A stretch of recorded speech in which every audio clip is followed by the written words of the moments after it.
Assalamualaikum warahmatullahi wabarakatuh.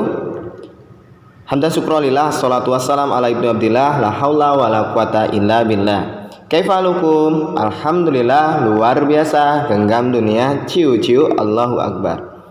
Anak-anak Ustadz kelas 5 yang Ustadz banggakan, pada pertemuan pagi hari ini kita akan melanjutkan materi kita. Namun sebelum kita lanjut, di materi yang lalu kita sudah membahas tentang nama Nabi dan Rasul beserta sifat-sifatnya. Insya Allah untuk anak-anakku bisa memahami ya. Pada kesempatan pagi hari ini kita akan melanjutkan materi kita, yaitu tentang Rasul Ulul Azmi.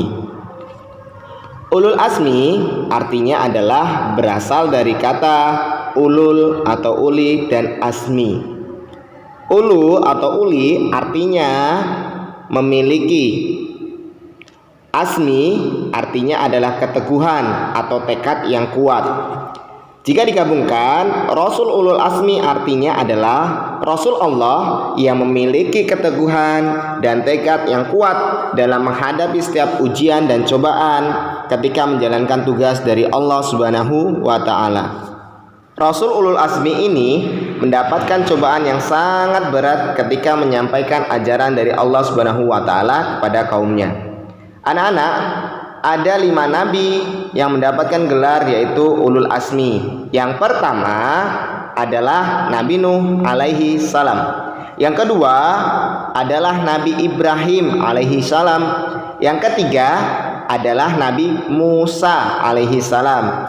Yang keempat Nabi Isa alaihi salam. Dan yang terakhir, yang kelima, Nabi Muhammad sallallahu alaihi wasallam. Nabi yang mendapatkan gelar Ulul Azmi berjumlah 5. Ingat-ingat, 5, yaitu Nabi Nuh, Nabi Ibrahim, Nabi Musa, Nabi Isa, dan Nabi Muhammad sallallahu alaihi wasallam. Beberapa kriteria atau ciri yang dimiliki oleh para Rasul Ulul Azmi Allah Subhanahu wa Ta'ala. Yang pertama adalah kriterianya, mereka memiliki kesabaran yang sangat tinggi dalam berdakwahnya. Yang kedua, senantiasa memohon kepada Allah Subhanahu wa Ta'ala agar tidak menurunkan azab kepada kaumnya. Yang ketiga, senantiasa berdoa agar Allah Subhanahu wa Ta'ala memberi hidayah kepada umatnya.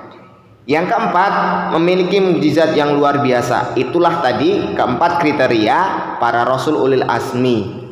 Anak-anak Ustadz yang Ustadz banggakan, selanjutnya kita akan membahas tentang perbedaan Nabi dan Rasul.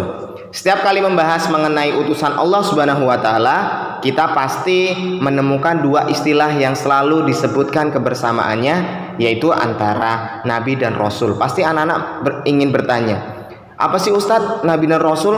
Ada nggak sih perbedaannya, sama atau tidak sih Nabi dan Rasul itu? Nah, ini dia, Nabi dan Rasul tidaklah sama.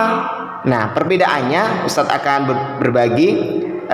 Di antaranya adalah Nabi adalah seorang laki-laki yang telah diberikan wahyu oleh Allah Subhanahu wa Ta'ala untuk diamalkan oleh dirinya sendiri.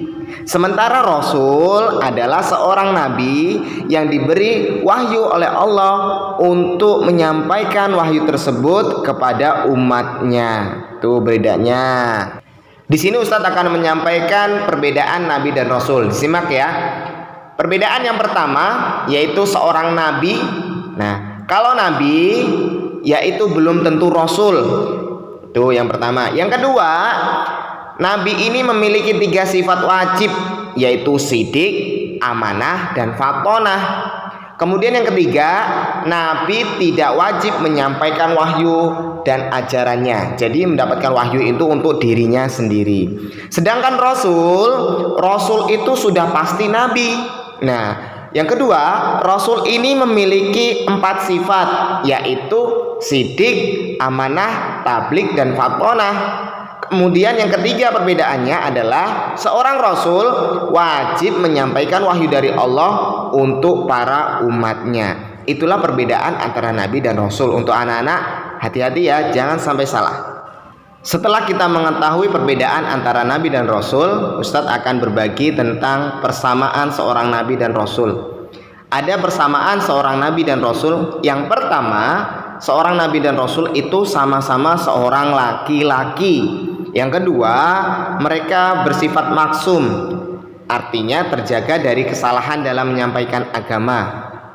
Yang ketiga, sama-sama menerima wahyu dari Allah Subhanahu wa taala. Yang keempat, seorang nabi dan rasul itu persamaannya memiliki mukjizat. Nah, yang kelima, persamaan selanjutnya adalah mengesahkan Allah Subhanahu wa taala. Yang keenam, persamaannya adalah bersifat basyariah. Artinya layaknya manusia biasa. Seorang nabi dan rasul itu juga makan, juga minum, juga berkeluarga dan bekerja. Itulah tadi persamaan seorang nabi dan rasul. Anak-anak Ustadz yang Ustadz banggakan, itulah materi singkat yang bisa Ustadz sampaikan. Semoga dengan materi singkat ini anak-anak bisa memahami dan bisa membaca kembali di buku PAI-nya. Ustadz berharap semoga anak-anak tidak pernah bosan dalam materi PAI ini mendengar suara Ustadz. Semoga tetap semangat, jangan pernah bosan. Walaupun belajar di rumah, kita harus tetap semangat. Untuk tugasnya adalah anak-anak masih sama, yaitu merangkum materi yang ada di video tersebut dengan rapi, bagus, dan indah. Dan jangan lupa tetap bantu channel Ustadz, subscribe, kemudian like maupun komen. Silakan kepada anak-anakku, semoga dapat bermanfaat. Kurang lebihnya mohon maaf. Jazakumullah khairan. Wassalamualaikum warahmatullahi wabarakatuh.